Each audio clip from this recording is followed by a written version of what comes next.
It's Monday. It's morning. And it is macabre. Welcome to the Monday Morning Macabre weather forecast for tonight. Today, we're going to have a lot of spooky traffic on the freeway. That's right, Sob. Be sure to leave early. A lot of people didn't probably were like, ooh, that's hurting my head. But hey, welcome to Monday Morning Macabre, the podcast where we talk about spooky stuff and tell you the traffic and weather. Today's traffic and weather, as you heard, it's a bit spooky. And that's what it's going to be every single time. But we'll still tell you. But we'll keep you informed. On every 10 minutes, we're going to stop what we're doing. We're going to tell you about the spooky weather forecast, and we're going to move on. And you're going to love it. It's Scones and Darcy. I'm Darcy. I'm Scones. And this is the show where one of us will bring a spooky story, creepy tale, spooky tale. Usually based in true happenings. Based in reality, lore. Fact, or truth in some way. I want to, top of the show, shout out. Ooh. Patreon subscribers. Yes. Appreciate you guys. People who have bought the new Macabrista design. I think it came out super dope. Yeah. And I hope you guys like it. Check out the merch store for that, because I was like, ooh, mwah, chef's kiss. Hit him with the chef's keys. I hit him with that chef's keys. Also, shout out to everyone who has rated and reviewed the show. It really helps us out. So if you're listening for a long time and you're like, hey, there's some stars at the bottom of this podcast, I should throw some in there. We appreciate it. It's great. It makes a big difference in the podcasting world. It sure does. It legitimizes it to my father, who has not spoken to me in 10 years. Okay, let's get spooky. But we have it on good authority that if we get 50 comments and 50 ratings, Darcy's dad will reach out. I hate those things where it's like, if I get 100 likes on this post, I'll see my wife again. And I'm like, what the fuck? No, that's exactly what this is. Yeah, I know. Don't tell them, though. They're going to see that was a sidebar. So yeah, that was between you and me, Scones. You're blowing this for us. Today, I'm going to be bringing Scones, the spooky, scary skeleton in our closet of macabre. You are the aforementioned Macabrista. I'm Macabrista today. I've got a spooky brew, and I made like a cool design in it of like a yoga teacher teaching over Zoom, because I'm topical like that as a barista. And today's episode is a recommendation, a suggestion from a listener. A recommendation? A recomendación. From who? Who has the audacity to recommend? Old Wriggler himself. Who? Dakota/Lucas. It's both on Instagram. Riggs. Shout out to you, Dakota. Is that two people, or he goes by Dakota or Lucas? No, he goes by one or the other depending on if it's full moon or not. Oh. Hold on, let me check. Shout out to you. Is it a full moon right now? Is it a full moon? Yeah. Are we waxing or waning, dude? Give me that deets. I think there's 2 full moons this month or something crazy. Ooh. What if it was a blue moon right now, dude? Apparently on the 2nd of September was a full corn moon. Dude, that was yesterday. So he's probably going by Dakota. Yeah. Yeah, that All right, that shout tracks. out to Dakota Riggs for the suggestion. I hope you like it. I think that it's a very, very fun story. I think you're going to enjoy it, Scones. Ooh, lots of twists and turns. You guys have suggestions? Yeah, lots of twists and turns. Well, just more like fun. It's like someone wrote a fan fiction with the characters that are involved in the story, but we'll get to it. Is it like the fan fiction I'm writing about Emily Blunt right now? Emily Blunt. The whole fan fiction is just her and Jonathan Kaneki and hanging out and being happy together. Being cute. I just really like them. So shout out to you, Dakota. Also, what was the last? Oh yeah, if you guys have your own stories or your own spooky tales that you want to send in, and we'll talk about it on the podcast, we're totally down to do like a listener stories episode. Ooh. That was something that was mentioned in the Patreon, and I was like, we should reiterate this because we're always down to get your guys' stories, and I think it'd be really cool. Yeah, give us your stories. So either DM us on Instagram or hit the contact page on the website, mondaymorningmacabre.com, and send us those. Quit hogging all your stories. Hand them over. This is a robbery. Put your hands up and give me Put your stories in the bag. And nobody's got to get hurt. So let's get to it, Scones. Today, sock it to me. We're going to sock to you. So what are we socking to me? A legend called The Legend of the Bell Witch. Bum. Oh, man. Instrument wielding men. Instrument Take us wielding there, baby. Men. It's wielding men.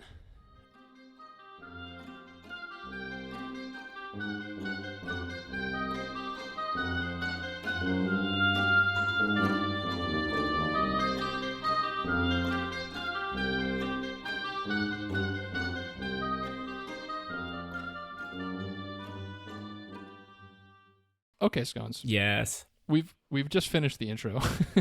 Yeah. As I'm sure you heard. Well, yeah, the band's right here. I can hear them.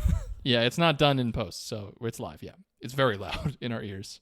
The lava's hot, the band is loud, and we're talking Bell Witch. Yeah, so I'm a big fan of witches in general. Sure. I guess I have a love-hate. When I was a kid, nothing scared me more than witches. And now I've come to understand their way of life and become kind of jealous of it. True. Just living in the woods, just cooking up just sweet seclusion. soups. No one nagging them or telling them what to do. Yeah, just not letting society get in the way. Yeah, it's kind of the ideal life, if you ask me. And I think a lot of people, especially our listeners, are like, hell yeah, brother. I'm tired of living in Trump's America where I can't dance in the woods covered in blood naked and all of a sudden I'm ostracized for it. It's 2020. Come on. So, the Bell Witch, Scones, this is an 1800s tale. Ooh, okay? So what, 200 years after the old Salem witch trials? They didn't get them all, folks. They missed one, sweetie. And her name was the Bell Witch. So, in the early 1800s, John Bell moved his family from North Carolina to Red River Bottomland in Robertson County, Tennessee. Red River Bottomland? Yeah, Red River Bottom. I don't know if Bottomland is. I don't think that's part of the name. I think it's Red River, which is like bottom. I don't know. Dude, that's my favorite Zach Brown Band album. Dude, the Red River Bottomland is my favorite CCR cover band. So Bad Moon Rising, Dakota. So Red River eventually becomes Adams, Tennessee many years later. Oh, what? Not as fun. They fucking blew it. Yeah, that's the first twist and turn.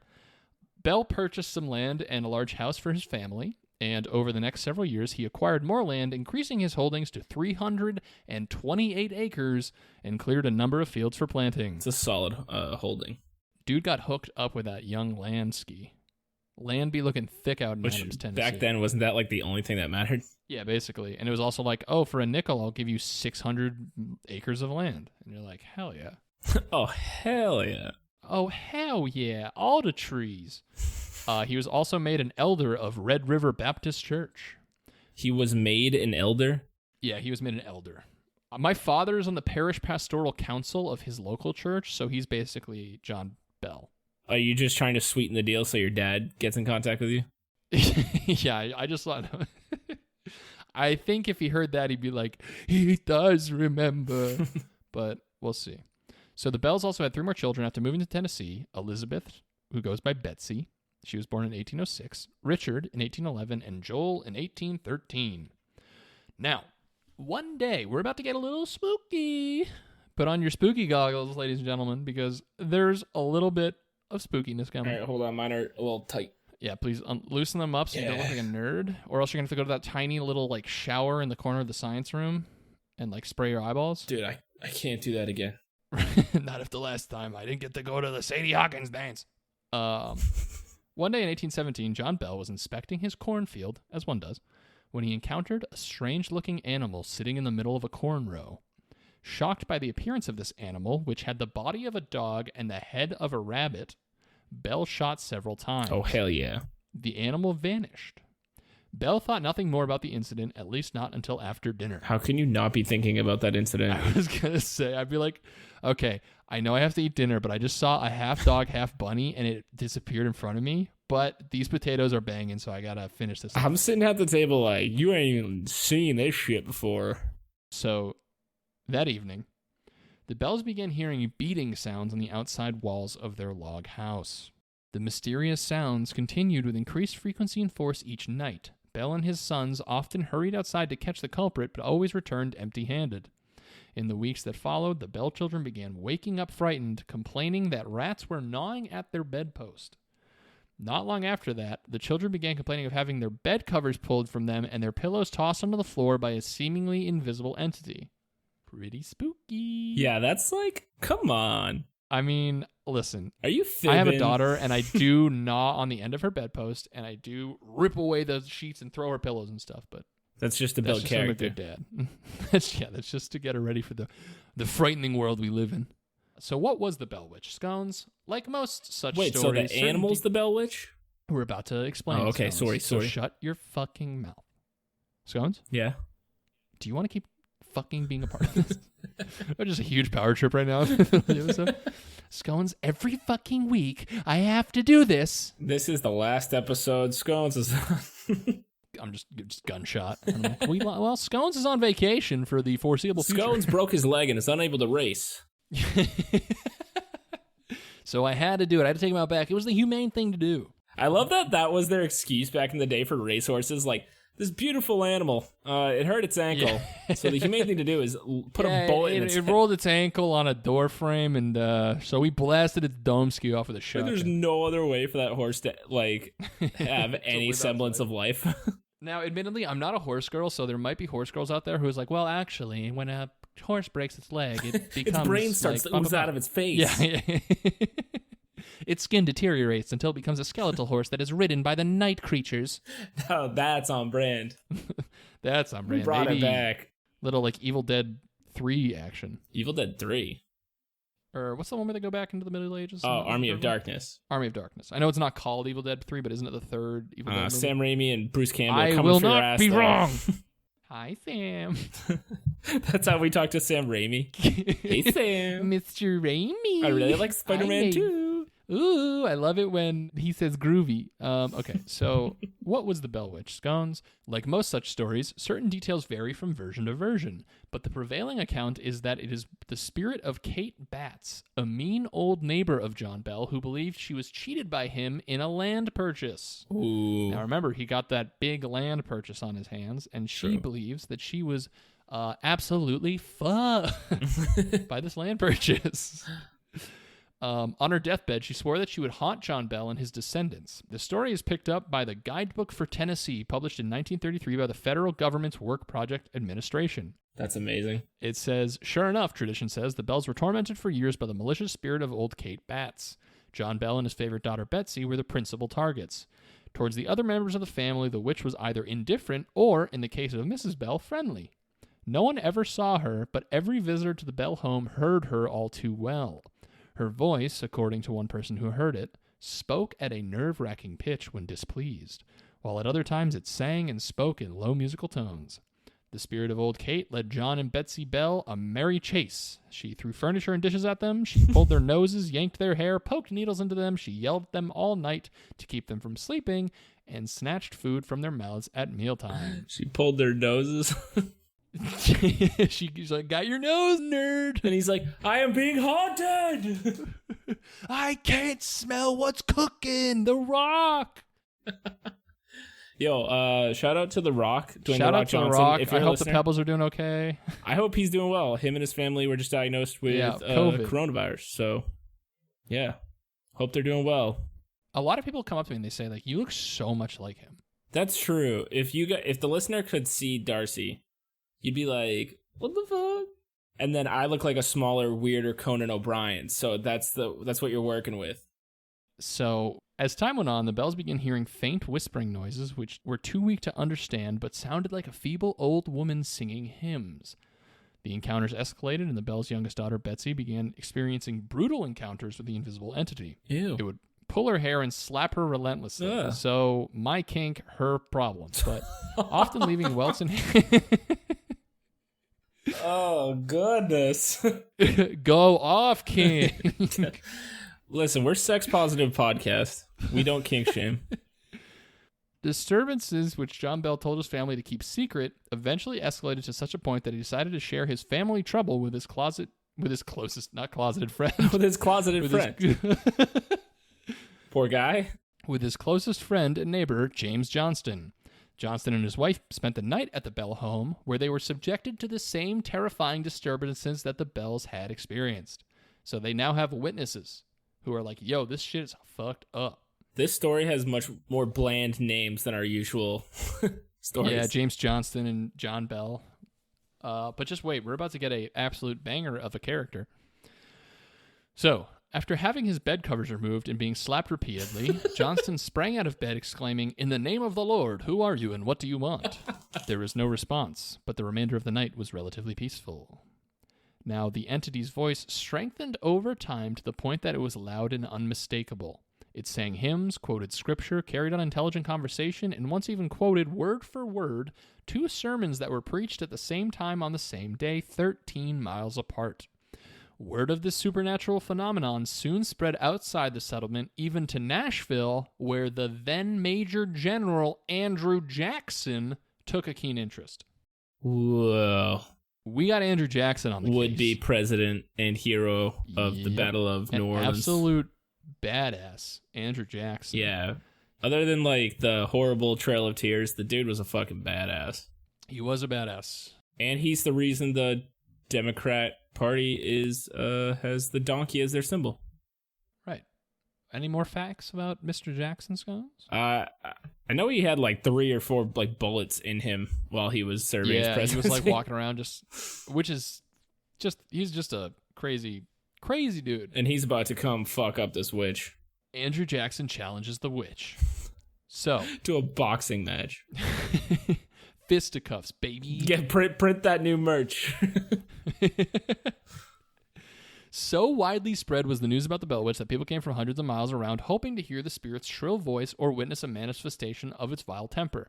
So it's become like a one of those like, look at this tiny horse at like a carnival. That horse is so small.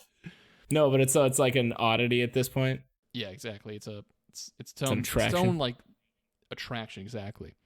So Andrew Jackson decides to gather a party of friends and journey to Adams to investigate. That's dope. He's not even taking the soldiers that are under his command. He's just like, I'm only bringing my boys. He's just like, yo, Stevie, my boy Turtle. It's just the cast. Oh, yeah. So the general was determined to confront the phenomenon and either expose it as a hoax or send the spirit away.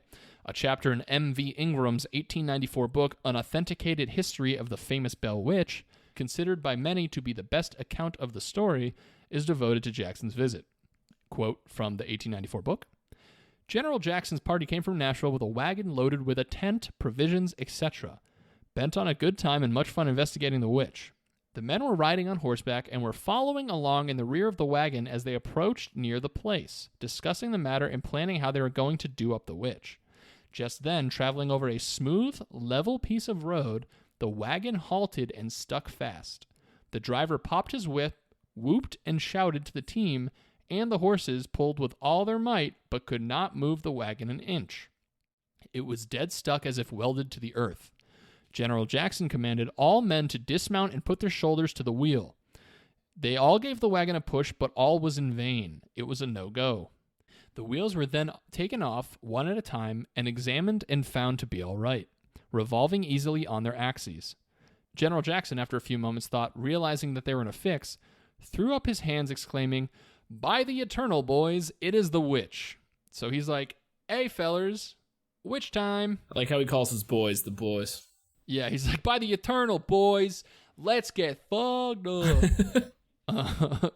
So then came the sound of a sharp metallic voice from the bushes saying, "All right, General, let the wagon move on. I will see you soon again tonight." The men in bewildered astonishment looked in every direction to see if they could discover from whence the strange voice came, but could find no explanation to the mystery. The horses then started unexpectedly of their own accord, and the wagon rolled along as light and smoothly as ever. So, they have an encounter with a witch before they even reach the John Bell's house. Yeah, and it sounds like Andrew Jackson's going to end up hooking up with this witch, which adds so much more to the lore of his presidency. Yeah, it's a real Twilight situation where it's like, it's a will they, won't they? They're always like flirting like this. Like she'll stop his wagon and he'll tell the boys. Like everyone in gym class knows Andrew Jackson and the Bell Witch like each other. I know. It's like, just get together already. Like the Bell Witch gave him one of those 4-sided paper things with like the... Like choose a number, then a color. You know what I'm talking about? What are those things called? What are those things called? I don't know what they're called, but they had one of those things going. It was a whole deal. I think the Bell Witch has just been hurt before, and she's not ready to put herself out there. We should do a Bell Witch relationship podcast. That's fanfic right there. That's a fan. Ooh, yeah. Who wants to write the Andrew Jackson Bell Witch fanfic? Dude, I'm already on it. Stuff. Consider me checked out for the rest of this recording. I'm typing away. I think every episode we have this occurrence where we're like, okay, we got something to have someone write. We just need one person who, I don't know, wants to write. Who gives a shit. Who listens to what we say and is like, yes, I'm on it. Yeah. So the company continues to John Bell's house. Now, one of the men in the company, one of his boys, claims to be a, quote, witch tamer. Dude. And after several... That guy fucks. Yeah, that guy. He's like the Witcher of He's like, I've been having some Tennessee. crazy ladies in my life. They call me the witch tamer. And everyone's like, dude, I don't think you can say that. Yeah, they're like, hey, please stop. We're in a home. After several uneventful hours, he pulled out a shiny pistol and proclaimed that its silver bullet would kill any evil spirit that it came into contact with. Dude, this is already the coolest story I've ever heard about a U.S. president. Yeah, pretty much. It's like cannibalism's pretty close, but this is... We've had a disproportionate amount of presidents in this podcast. We had Andrew Jackson, apparently going witch hunting, George H.W. avoiding cannibals, Bill Clinton like drug smuggling and hiding murders in Arkansas. Like, it's a wild time. We got all the presidents involved, which might have something to say about the people in power. And anyway, social commentary. Scone said that. He went on to say that the reason nothing had happened to them, this is the witch tamer, was because whatever had been disturbing the Bells was scared of his silver bullet. So now the night continues, and this kind of varies from story to story, but a lot of people say further on in the night, the witch begins to make an appearance. She starts pinching and slapping the men, and Jackson's covers were ripped off as quickly as he could put them back on. And his entire... This witch is such a prankster compared to the other witches I know. Of like lore. Yeah, she's just grabbing and pinching and ripping off fucking covers. Like, oh, you're cold now. Yeah, it's like Scary Movie 2 style ghost haunting. So the entire party of men were slapped, pinched, and had their hair pulled by the witch until morning. And that's when the witch hunter has shut the fuck up, and he's like, this sucks. Now, Jackson and his men decide to hightail it out of Adams because they're like, this is the worst. I can only get pinched and have my hair pulled so many times. I'll get shot, no problem, but if you pinch me, not going to happen. He's later quoted as saying, this is Andrew Jackson, he says, I'd rather fight the British in New Orleans than have to fight the Bell Witch. That's the coolest sentence that has ever been said by a United States president. So, we get towards the conclusion of the story. I'd rather go to hell and back than get my covers ripped off and pinched all over. Than have my cozy covers ripped off. So, John Bell, the death of John Bell. The torment of the Bell House continued for years, culminating in the ghost's ultimate act of vengeance upon the man she claimed had cheated her. She took responsibility for his death. In October of 1820, Bell was struck with an illness while walking to the pigsty of his farm. Oh, Some believe he suffered a stroke, since thereafter he had difficulty speaking and swallowing. In and out of bed for several weeks, his health declined, and the Tennessee State University in Nashville, Tennessee, tells this part of the story. On the morning of December 19th, he failed to awake at his regular time. When the family noticed he was sleeping unnaturally, they attempted to rouse him. They discovered Bell was in a stupor and couldn't be completely awakened. John Jr. went to the medicine cupboard to get his father's medicine and noticed it was gone with a strange vial in its place. No one claimed to have replaced the medicine with the vial. A doctor was summoned to the house, and the witch began taunting that she had placed the vial in the medicine cabinet and given Bell a dose of it while he slept. Contents of the vial were tested on a cat and discovered to be highly poisonous. Rip that cat. So see, this is much more along the lines of witch behavior that I was expecting. Yeah, this is much more dark and like slowly poisoning people. Right. So John Bell dies on December 20th. Oh shit, not that slow. The Bell Witch was quiet until after the funeral. A respectful witch, I guess. After the grave was filled, the witch began singing loudly and joyously. This continued until all friends and family left the grave site. So that's the story of the Bell Witch. Right. What do you think she was singing? She's just at the funeral till everyone leaves, just going, I'm walking on sunshine. Na na na na na. It's the motherfucking Bell Witch. So One explanation for the story of the Bell Witch, because it's now, I mean, it's very heavily documented, and there have been hundreds of witnesses at this point of this phenomenon. That's incredible. Some people try and come up with theories. Right. So a few rational explanations of the Bell Witch phenomenon have been offered over the years. Offer them to me. Yeah, the haunting, they say, was a hoax perpetrated by Richard Powell, the school teacher of Betsy Bell and Josh Gardner, with whom Betsy was in love. It seems Powell was deeply in love with young Betsy and would do anything to destroy her relationship with Joshua Gardner. Through a variety of pranks, tricks, and the help of several accomplices, it is theorized that Powell created all of the, quote, effects of the ghost to scare Gardner away. Indeed, Gardner was the target of much of the witch's violent taunting, and he eventually did break up with Betsy and leave the area. It's never been satisfactorily explained how Powell achieved all these remarkable effects, including paralyzing Andrew Jackson's wagon, but he did come out the winner. He married Betsy Bell. Who did? Joshua Gardner, the guy who was people suspect to be the witch, like the man behind the curtain. I thought you were going to say Andrew Jackson. Andrew Jackson. Dude, could you imagine if he just got like... The first lady was... if Jason Segel got her... If he Jason Segel'd her... Dude, you don't want to get Jason Segel'd. Preach, sister. Do you think that's why he agreed to do Forgetting Sarah Marshall? Because it'd get all the heat off him for getting... He got Jason Segel'd in that movie? Yeah. It sounds right. It tracks. It tracks. That's the story of the Bell Witch.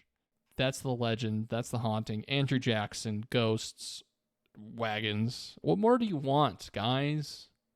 What more do you want from me? Scones, do you believe in the Bell Witch? I do. And I tell you what, it's an election year, and I'm going to have some questions for these fucking people trying to be president about how many witches they've taken on. I agree. If it's less than one, I don't want them. That's my political less than platform. one, I'm moving to Canada, baby. Or Ireland. Or, you know what? Any international listeners, send me a list of why I should move to your country. Because you definitely we'll say care. It on air.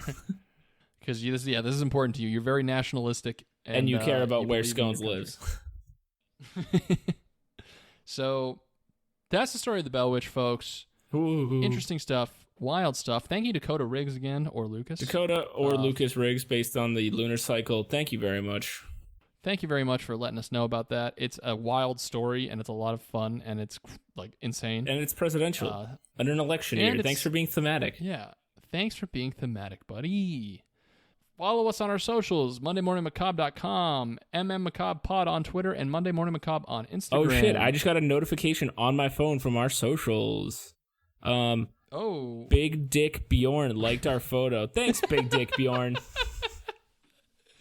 Thanks, buddy. On Instagram. Thanks, Big Dick Bjorn. Thanks, Big Dick. Make sure, yeah. So, what was I saying? Okay, you got distracted by Big Dick Bjorn. Big Dick Bjorn. I mean, make sure to check out the merch store. Check out that new design. Make sure to, do all the things you do. Appreciate all of you listening every week. And, have a good Monday, guys. Guys, come on. Bring it in. Bring it in. Let's, hands in. Let's have a good Monday on 3. On 3. 1, 2, 3. Good Monday. Have a good Monday. Wait, I don't even remember what I said. Have a good Monday. Have a good Goodbye. Monday. Boy.